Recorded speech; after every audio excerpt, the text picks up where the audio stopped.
High,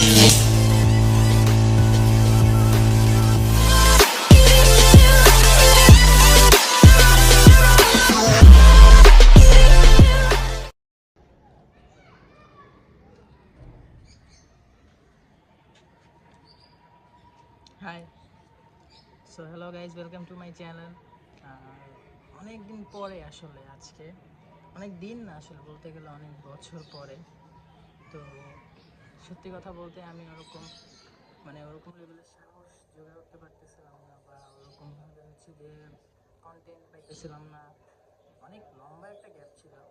তারপর হচ্ছে নিজের মধ্যে কনফিডেন্স খুঁজে পাইতেছিলাম না, যে কারণে আর কি ওরকমভাবে আর ব্লগটা আপলোড করতে পারিনি। বাট এখন রাইট নাও এসে আমার মনে হচ্ছে যে না, আই থিঙ্ক কনফিডেন্টটা আমার মধ্যে